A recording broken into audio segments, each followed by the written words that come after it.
Hey guys, JawsTheSharkNews here, and today we're going to be doing yet another news video.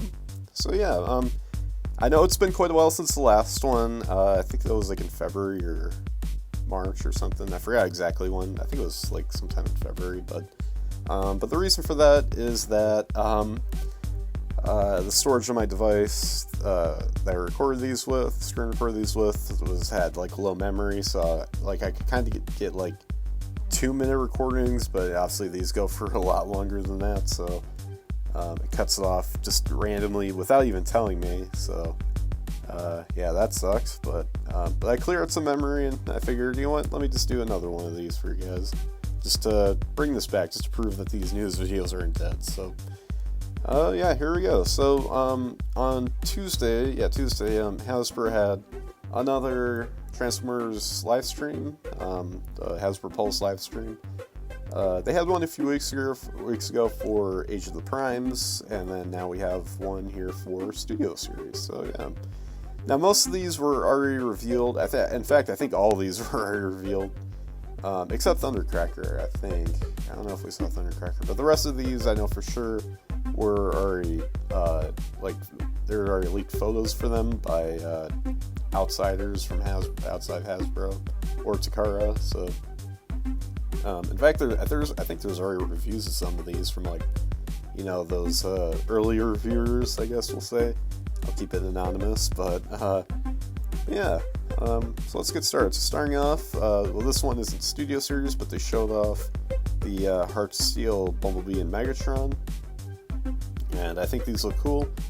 I personally, I don't have too much attachment to Heart of Steel because I never read like any of the fiction around them, but I know it's basically just Transformers if it were during like the Industrial Revolution, pretty much. You know the locomotives, which is a really cool concept. I just never really read into it.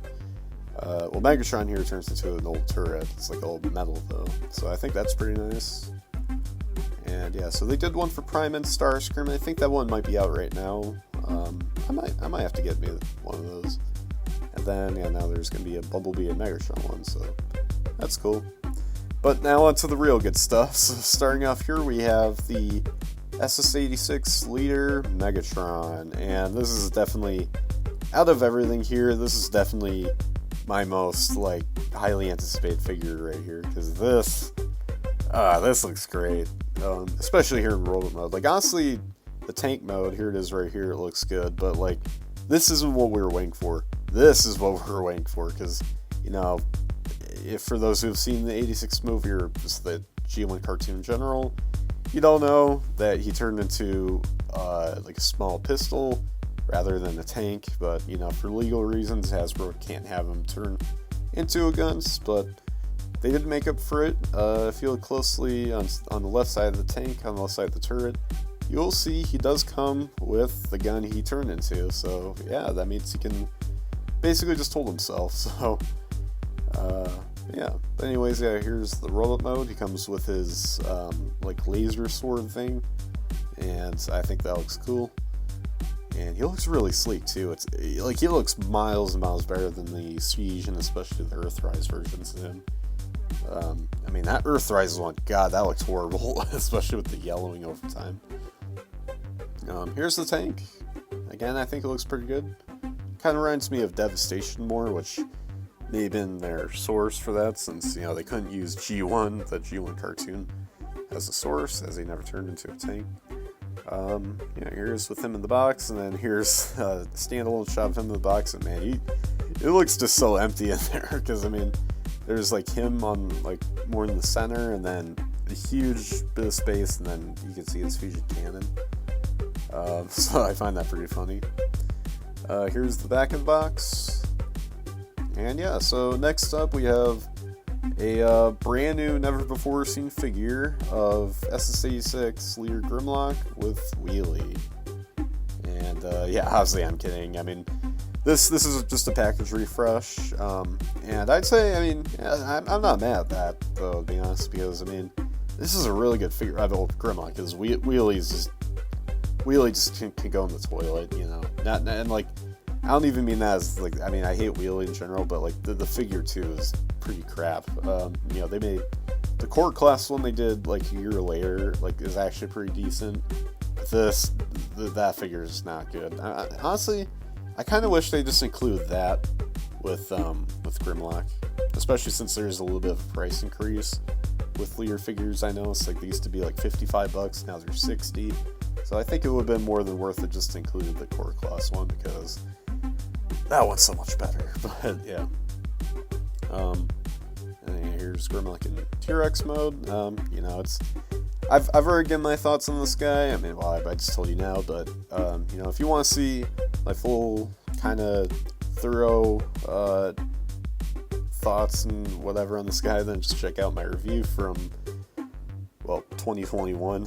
So yeah, the only thing that's brand new though is the box, but I'm not going to spend $60 just to buy the same figure I got just for the box, which I usually throw out anyways. Next up, we got Thundercracker, and you know I'm gonna buy him because I love the Starscream, and I love the Sky Warp. So, you know, this guy's next, and yeah, I'm not gonna buy it just because I like those ones, but like I honestly think Thundercracker looks great. Dare I say maybe even the best. I'll have to see him in hand though, but yeah, I think it looks pretty good. Next up here, we got Mixmaster. He's also a Voyager, just like Thundercracker, and I'd say it looks pretty good. I mean, the robot mode looks alright. You know, the head looks really good. I mean, I don't know, it's kind of generic, but the alt mode, I will say, looks really nice. Probably the best I've seen out of all 6 of the Constructicons and SSA 6, because I really like the mixer on the back, and just the little truck. I think it looks pretty cute. And yeah, here he is in the box, and there he is in the back. Wait, did I say 6? No, I meant 5. Wait, are there 6?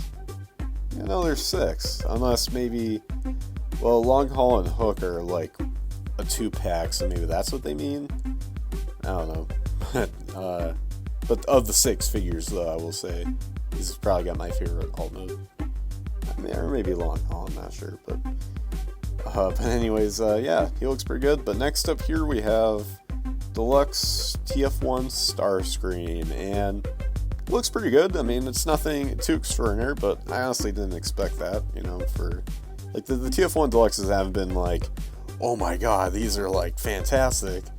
They're just, you know, pretty nice little recreations of what we saw on the screen, which is good enough for me, you know. And I think Starscream's a nice continuation of that, because he looks pretty solid. It doesn't look like he has any wrist swivels, unfortunately, and it's probably too late for Hasbro to fix that, so oh well. Yeah, I think it looks good. The alt mode also looks pretty solid. Here's in the box. And next up we have Deluxe Mixmaster, or not Mixmaster, Scavenger, I meant. Yeah, we have Deluxe Scavenger right here from the SSA 6, and I think he looks really good here in the world mode. I like how he just kind of has that sort of muscle build, kind of. And there he is in the alt mode, and in the box. Yeah, definitely what I'm getting. Oop, that's not it. I accidentally closed that. That was on purpose. And finally, this is the last one. We have Age of Extinction Deluxe KSI Widow. I think her original name is supposed to be Widowmaker, like that was the concept name, but I guess maybe for trademark reasons they're only calling her KSI Widow, which is alright, but I think Widowmaker sounds much better. But yeah, here she is in robot mode, and I think she looks great. I like the orange. I think she was supposed to be red simply because the Stinger was originally going to be her, like she was going to be in place of him, Stinger, but then they changed for whatever reason Widowmaker to Stinger, so I guess instead of confusing the buyers, even though I mean the roll modes look completely different, but for whatever reason they just made her orange. It's not like bare orange, it's like this really cool shade of orange, so I will say that's pretty cool. And she turns into a McLaren. Yeah, it's on the back of the box. She turns to a McLaren. I think that looks fantastic. I know people give Michael Bay slack for like a lot of things, but if there's one thing he did right, it's that he got really cool looking cars for the Transformer movies, because those, pretty much almost all the cars that you've got in those movies just looked awesome. And yeah, there she is in the box. And yeah, that's pretty much it. So yeah, it's cool to see more concept art characters again, with Widowmaker / KSI Widow. So yeah, overall, really good reveals. Not the most exciting ones I've seen. Like, I've seen like ones in the past where like, oh my god, let's go. But there's definitely a few highlights here. Definitely Megatron, Widowmaker, the 2 Constructicons. I mean, practically all of them except Grimlock. But yeah, no, I'm pretty hyped though. I'm pretty pumped. Now these are gonna be this is gonna be like the final wave of Studio Series for 2025, which isn't too impactful because it's not the line's ending, just for the year. And I'd say what a way to end it out with Megatron. I mean, that's pretty awesome. So these come out like around October, I think, because these Transformer waves released by quarter, so the start of the 4th quarter will be October. So yeah, pretty hyped. But until then, make sure you guys like, subscribe, comment, share for more, and comment down below what you guys think of all these reveals. So yeah, anyways guys, as always, till all, R1.